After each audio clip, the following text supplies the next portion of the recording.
Pintu gua tutup. Oh hai, gue baru aja beli PC dari e-commerce seharga 400.000. Dan mari kita lihat spesifikasinya. Seperti apa sih PC 400 ribuan tuh? Let's go, mari kita bongkar.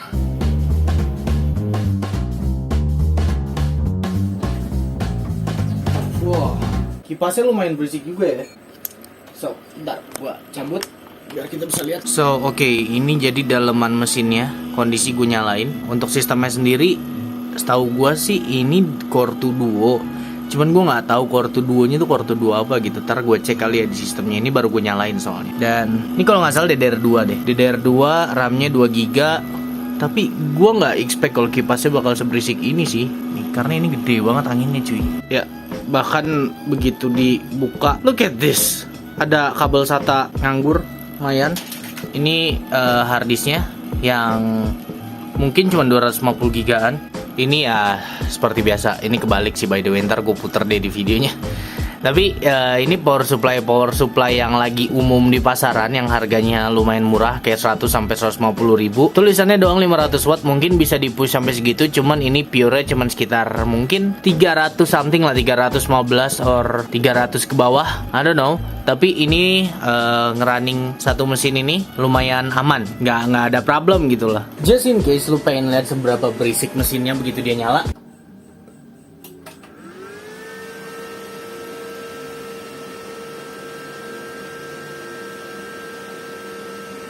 Mantap, ini kencang banget loh. Nah, cuman seiring Windowsnya booting, dia itu puterannya akan nurun. Dia akan nurun, dan nggak akan seberisik tadi lagi. Mumpung sistemnya udah nyala, mari kita cek spesifikasi dari si PC yang baru aja gue beli dengan seharga 400.000 rupiah ini. Yang mungkin agak overpriced sih.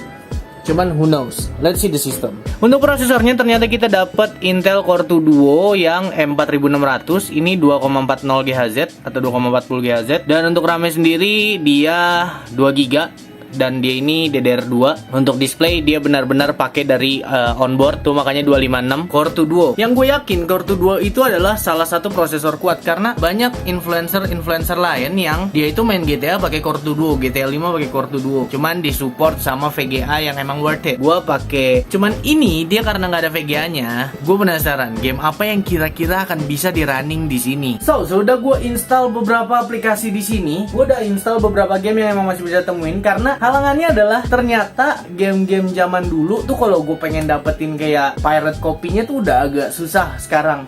Linknya banyak yang hilang. Gue tadinya mau ngetes beberapa game kayak PES 2016. Gue pengen nyobain di sini mungkin main Most Wanted atau seri-seri NFS pada masanya gitu, kayak Underground 2, Most Wanted, terus Carbon, atau game-game lainnya lah gitu yang maksudnya ringan gitu loh. Karena seinget gue ada banyak banget game-game PC yang mereka emang butuh cuman 256 VGA-nya. Dan ya akhirnya ada beberapa game yang masih bisa gue recover karena gue punya kopinya dari zaman dulu sampai sekarang, karena harddisk gue tuh dari SMK nggak ganti-ganti. Gue ada Resident Evil 4, gue juga udah download Point Blank, gue udah masukin emulator PS1 dan emulator PSP just in case buat jaga-jaga aja. Ternyata PC ini tidak sesuai ekspektasi gue, karena ya balik lagi, VRAM-nya itu cuman 256 MB dan gue tidak mau upgrade apa-apa dulu di sini gitu loh. Mungkin akan ada konten terpisah untuk upgrading part dari si PC ini, atau mungkin nanti gue cari PC lagi yang akan gue upgrade gitu loh, yang akan gue upgrade secara peripheral. Dan gue ada rencana juga untuk bikin sleeper PC. So, ya yang ini kontennya ya udah ini dulu aja, untuk ngasih lihat aja ke kalian gue beli komputer dengan 400.000 apa yang gue dapet gitu loh. Tes yang pertama kita akan langsung main Point Blank, karena Point Blank yang paling gue ragu karena di minimum specification-nya Point Blank ini minta VRAM yang agak tinggi, sedangkan VRAM gue ngepas banget 256, bahkan gak meet the requirement specification-nya gitu loh. Makanya gue penasaran. Dan setelah gue tes, ternyata untuk Point Blank masih playable, cuman di beberapa map ada yang nge-lag, kayak misalkan lo main di Red Rock atau di Crackdown. Tapi begitu lo main kayak di apa ya namanya, Library gitu-gitu, untuk deathmatch sendiri ya, karena gue mainnya deathmatch kan untuk yang face-nya lah gitu. Karena gue yakin ketika lo main bomb mission, lu gak akan seheboh lu main deathmatch gitu loh. Makanya gue ngincer deathmatch dulu. Yang gue bingung, Crackdown itu dia cuma dapat 15-20 fps, sedangkan gue main di Library, Dimension itu dapatnya 30 fps dan lancar banget gitu loh. Berarti halangannya di sini adalah harusnya ketika gue punya VRAM yang di atas 256 kayak mungkin 512 atau 700 MB something, itu dia kuat buat main PB. Mesin ini kuat, tapi sayangnya gue udah coba untuk mau ngerubah si VRAM-nya. Tapi mungkin karena RAM gue mentok 2 GB, VRAM yang gue dapatkan hanyalah 256 dan itu udah paling mentok gitu di BIOS-nya. So, menurut gue untuk mainin Point Blank ini masih playable lah, masih playable, cuman akan direkomendasikan untuk kayak ya udah, lu kalau bisa beli VGA lagi aja yang 200.000 atau 300.000 gitu loh. Itu untuk nunjang aja biar kalian mainnya nyaman gitu. Dan game yang kedua yang gue tes adalah Resident Evil 4. Tadinya gue mau masukin Resident Evil 5, cuman I lost the file dan gue tidak punya pirate copy-nya. Sedangkan kalau gue download di Steam pun, gue takutnya hard disknya keburu penuh gitu loh. Dan untuk Resident Evil sendiri, experience yang gue rasakan adalah ini masih playable.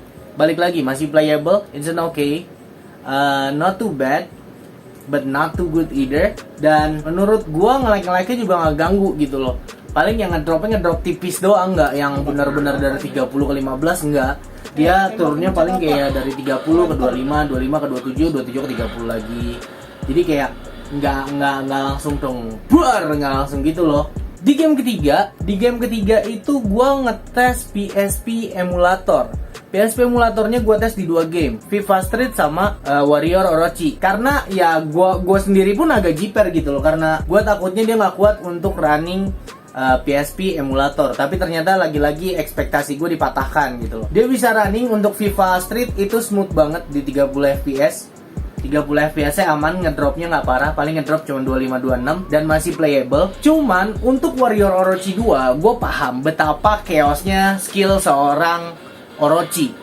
Jadi ketika fps nya drop, soundnya choppy dan agak berat, itu gue paham banget gitu loh. Jadi begitu lu main, dia fps nya akan loncat naik turun, cuman mostly stabil karena emang musuhnya nggak terlalu banyak. Mungkin kalau lu main chaos atau lu main hard, itu akan berpengaruh besar terhadap si PC ini, dia akan nge-lag atau enggaknya. Dan yang terakhir, PS1 emulator ini yang bener-bener bikin gua nostalgia, men. Jadi ketika gua udah beli PC ini, gua lihat spesifikasinya, gua bingung game apa yang sekiranya bisa gua mainin di sini. Dan yang terbesit di pikiran gua adalah PS1 emulator atau APS-XE. Karena ya sebenarnya emulator kayak Game Boy emulator, mungkin NDS emulator, NDS ya, bukan 3DS ya, NDS emulator, PS1 emulator, Sega Genesis, Dreamcast, dan sebagainya, itu pasti capable di PC-PC seperti ini. Karena mereka emang early generation, atau generasi-generasi yang gue bisa bilang agak seniornya tuh parah gitu loh. Jadi gue yakin ya itu udah pasti kuat.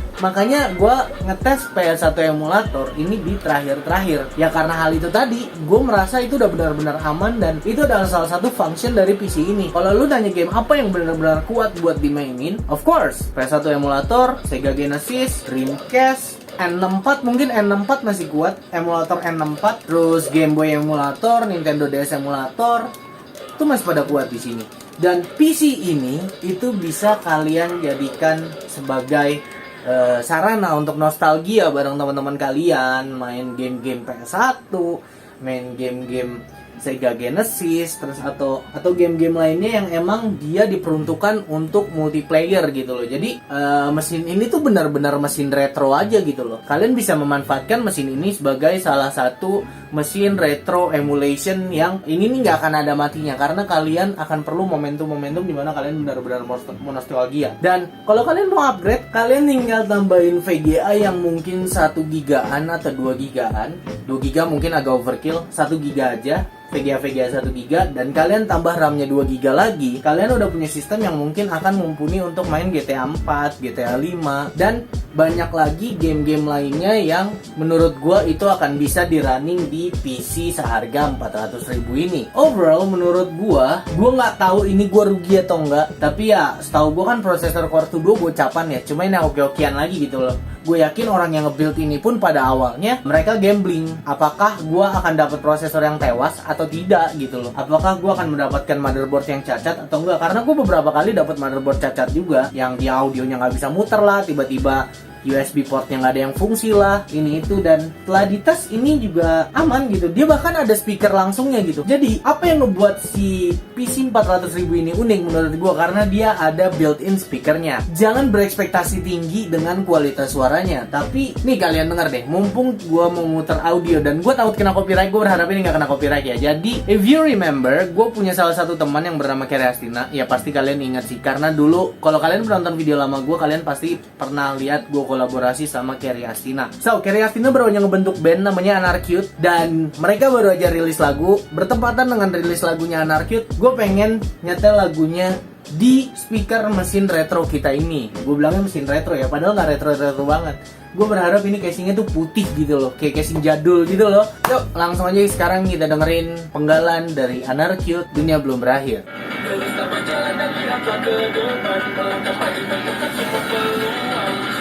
Masih panjang, jatuh yang berdiri. Ku takkan menyerah walaupun harus sendiri. Dunia belum berakhir. Bukan waktuku untuk menyerah. Aku masih di sini. Dekat semua pimpinan.